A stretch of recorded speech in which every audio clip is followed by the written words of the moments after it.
मेरे प्यारे सभी साथियों को मेरा नमस्कार। दोस्तों, अभी हम हैं कश्मीर की सबसे खूबसूरत वादी बेताब वैली के अंदर।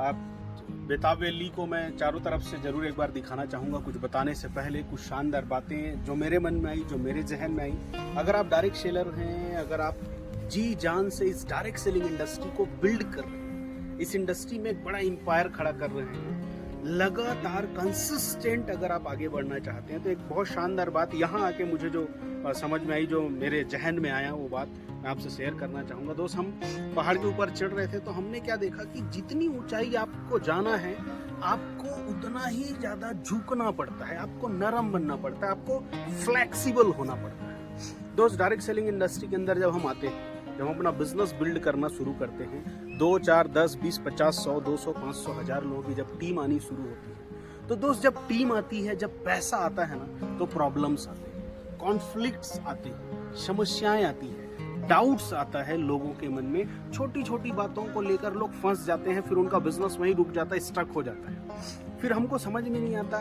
कैसे करें, क्या करें। कई बार ऐसा होता है कि लोगों को हमारी बातें समझ में नहीं आती और हमको लोगों की बातें समझ में नहीं आती, या यूं कहूं तो हम समझना नहीं चाहते। कारण ये है कि हमारे मन में कौन सी बात आ जाती है, हमारे मन में ये बात आ जाती है कि मैं तो इस लेवल में हूं, मैं तो उस लेवल में हूं, मैंने तो बड़े कारनामे किए, मैंने तो बहुत बड़ी टीम बनाई। तो यहाँ पर ना झुक के रहने की जरूरत है, नरम रहने की जरूरत है। लास्ट वीडियो में मैंने डिस्कस किया था कि राइट नहीं बनना है, रीच बनना है। सही गलत के चक्कर में नहीं रहना है, हमको अमीर बनना है, हमको डायमंड बनना है। तो आपको यहाँ पर एक गुण अपने अंदर इंस्टॉल करना पड़ेगा, बिल्ड करना पड़ेगा, और वो गुण है दोस्त कृतज्ञता का, ग्रेटिट्यूड। पुराने शास्त्रों में भी कहा गया है कि कृतज्ञता सारे गुणों की देवी है। आप डायरेक्ट सेलिंग बिजनेस को बिल्ड करने में जबरदस्त प्लान दिखाते होंगे, शानदार फॉलोअप करते होंगे, गजब की टीम बना रहे होंगे, लेकिन टीम मल्टीप्लाई नहीं हो पा रही है। उसके पीछे कारण ये है दोस्त, ग्रेटिट्यूड, कृतज्ञता। हमको जो छोटी सी छोटी चीजें मिल रही है, उसके प्रति कृतज्ञता का भाव हमको व्यक्त करना ही पड़ेगा, चाहे वो अपलाइन के प्रति हो। अपलाइन से हमको छोटी छोटी राय, छोटी छोटी बातें सीखने को मिल रही है, उसके लिए हमको कृतज्ञ रहना है, क्योंकि हमको ऊपर जाना है।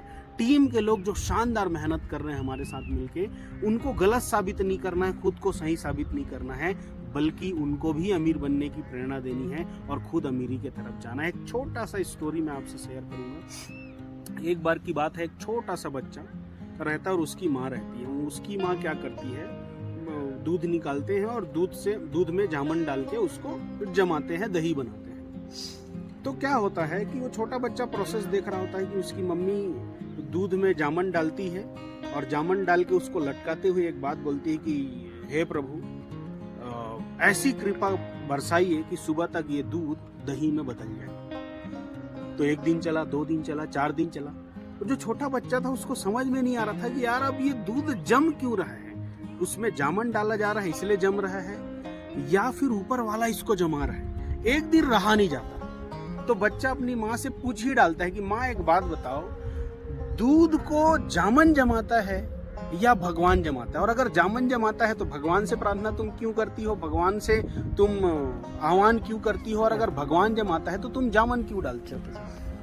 तो माँ मुस्कुराती है और मुस्कुराते हुए क्या जवाब देती है कि बेटा, दूध को तो जमाता जामुन ही है, लेकिन जामुन को जमाने की शक्ति ऊपर वाला देता है। दोस्त, हमेशा कृतज्ञ रहिए, ग्रेटिट्यूड का भाव रखिए। मैं आपको सच बता रहा हूँ, आपकी टीम 1000, 10,000, 50,000, लाखों लोगों की टीम बनेगी, और इस इंडस्ट्री से जितना बड़ा आप कमा सकते हैं, उतना बड़ा आप पैसा कमाने वाले हैं। Thank you so much. नमस्कार दोस्तों।